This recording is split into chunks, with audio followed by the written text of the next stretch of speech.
And now for something completely different. Hello there, it's Valky of Apocrypha back after a long break, here to bring you a new OP off-meta build. Apparently people like this sort of thing, so I hope you enjoy the show. As you probably worked out by this point, it is an overload-based Magsorc heavy attack build. It's a 2-bar build, and using this setup in a solo or dungeon situation, you can get in the range of 35% more damage than you would be getting with Oakensoul. So if you've got the dexterity to manage 2 bars and a slightly more complex rotation, this is going to do the job for you. Notice the importance of that overload tracker, not overload tracker, I mean off balance tracker, straight there in the middle of the screen. I'm using Srendar to get that. And your heavy attack damage from both overload and standard heavy attack is massively increased against off balance targets. Therefore, we're timing the use of overload and managing our ultimate so that we can maximize the damage output against off-balance targets. That is the essence of the build.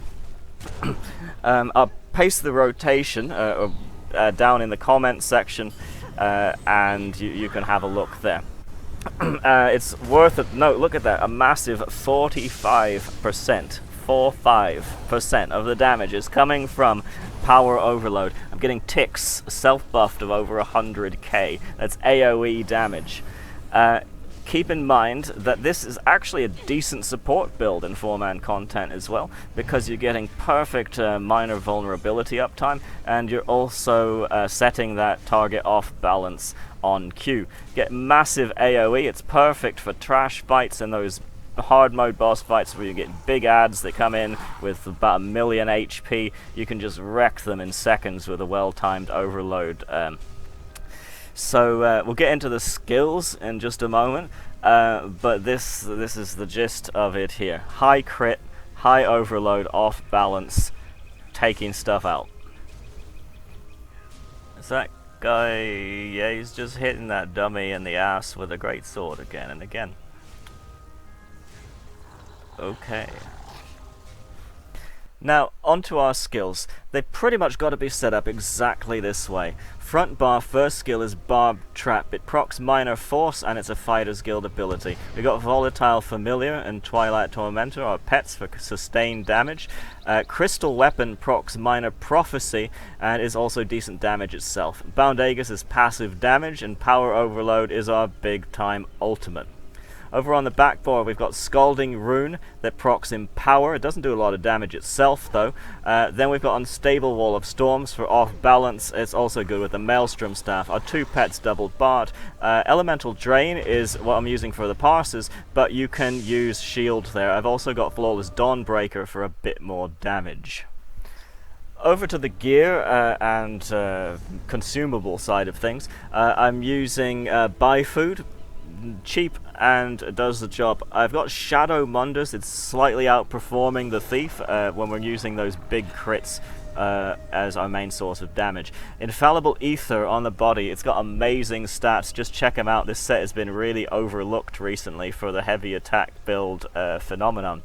I have 1-piece Slime Craw for more crit, 1-piece Harpooner's Wading Kilt for more crit and crit damage. Jewelry is Sergeant, front bar is also Sergeant, all lightning staves of course, back bar Maelstrom, front bar Sergeant. Front bar's got to be precise with a shot glyph, back bar is infused with a poison glyph. They must be that way around. I'm using 6 light, 1 medium. That tends to be the optimal setup for the groups I've been running in. So over to champion points. Take all your passives first of all. Only the blue ones are contributing to damage. Weapons expert buffs your heavy attacks, fighting finesse and backstabber, both boosting your crit damage. We want it as high as possible. And exploiter to buff all your off balance targets. Hopefully they're off balance most of the time. So that is in essence what the build is about. I hope you enjoyed it. I hope you can use it to overload some things in the face and people are like, what a noob, but actually put them in 75k parse and you're like, goodbye. So hopefully I'll see you soon, not in 5 years. Adios.